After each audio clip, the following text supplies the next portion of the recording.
అందరికీ నమస్కారం. Welcome to our channel. మన దేశవ్యాప్తంగా ఉన్నటువంటి రైతన్నులందరికీ కూడా ఇక ఈ తేదీ నుంచి పీఎం కిసాన్ సమ్మాన్ నిధి పథకానికి సంబంధించి ఒకేసారి దాదాపు 8,000 రూపాయలు అయితే జమ కాబోతున్నాయి. ఇక ఎవరికి 8,000 రూపాయలు జమ అవుతుంది, ఎవరికి డబ్బులు జమ కాదు ఏంటి అనే వివరాలన్నీ కూడా మీకు అందరికీ కూడా నేను తెలియజేస్తాను. దయచేసి వీడియో చూస్తున్న ప్రతి ఒక్కరూ కూడా ముందుగా వీడియోను ఎక్కడా కూడా స్కిప్ చేయకుండా చివరి వరకు చూడండి. మీరు ఎప్పుడైతే వీడియోను లాస్ట్ వరకు చూస్తారో అప్పుడే మీకు సమాచారం అనేది తెలుస్తుంది. తప్పకుండా లాస్ట్ వరకు చూడండి. ఇక వీడియోను లాస్ట్ వరకు చూడటమే కాకుండా వీడియో కింద మనకు లైక్ బటన్ ఉంది, తప్పకుండా వీడియోను లైక్ చేసేయండి. ఇక వీడియోను లైక్ చేయడమే కాకుండా పక్కనే షేర్ బటన్ ఉంది, ఆ షేర్ బటన్ పైన నొక్కి మీ బంధువులకు స్నేహితులకు ఈ వీడియో లింక్ అనేది షేర్ చేస్తే వారు కూడా మీతో పాటు ఈ ఇన్ఫర్మేషన్ అనేది తెలుసుకుంటారు. తప్పకుండా వీడియోను లైక్ చేసి షేర్ చేయడం మర్చిపోవద్దు. చాలామంది చూసి వెళ్ళిపోతున్నారు కానీ లైక్ మరియు షేర్ చేయట్లేదు. దయచేసి ప్రతి ఒక్కరు కూడా లైక్ చేసి షేర్ చేయండి.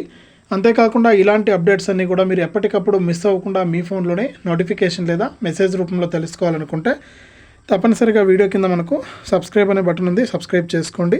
సబ్స్క్రైబ్ అయిన వెంటనే గంట వస్తుంది, ఆ గంట పైన నొక్కితే మళ్ళీ పక్కనే ఆల్ అనే గంట వస్తుంది. ఆ గంట పైన కూడా నొక్కితేనే ప్రతి అప్డేట్ను కూడా మీరు మిస్ అవ్వకుండా మీ ఫోన్లోనే నోటిఫికేషన్ లేదా మెసేజ్ రూపంలో తెలుసుకోవచ్చు. ఇక వివరాల్లోకి వెళ్తే మన దేశవ్యాప్తంగా ఉన్నటువంటి రైతన్నులందరికీ కూడా ప్రధాని మోదీ గారు పీఎం కిసాన్ సమ్మాన్ నిధి పథకం ద్వారా ఇప్పటి వరకు కూడా 18 విడతల డబ్బులను అయితే విడుదల చేశారు. ఇక ఈ 18 విడతల డబ్బుల్లో కూడా చాలామందికి ఈ సంవత్సరానికి సంబంధించి 17వ విడత 18వ విడత జమ కాలేదని చాలామంది రైతులు చెప్తున్నారు. ఇక వారు ఈకేవైసీ మరియు ఎన్పిసిఐ లింక్ అనేది చేసుకుంటే వారికి డబ్బులు వేస్తామని ఇప్పటికే ప్రకటించింది. కాబట్టి మీరు ఈకేవైసీ మరియు ఎన్పిసిఐ లింక్ అనేది చేసుకోండి. ఇక పీఎం కిసాన్ సమ్మాన్ నిధి పథకానికి సంబంధించి మనకు 17, 16 అలాగే 15 3 విడతల డబ్బులు 6,000 రూపాయలు, ఇక 19వ విడత కింద 2,000 మొత్తం మనకు 8,000 రూపాయలు ఒకేసారి రైతుల ఖాతాల్లోకి జమ అయ్యే విధంగా కూడా మనకు ఏపీ రాష్ట్ర ప్రభుత్వం అయితే అప్డేట్ అయితే తీసుకొచ్చింది. ఇదే అప్డేట్. వీడియోను లైక్ చేయండి, షేర్ చేయండి, సబ్స్క్రైబ్ చేసుకోండి.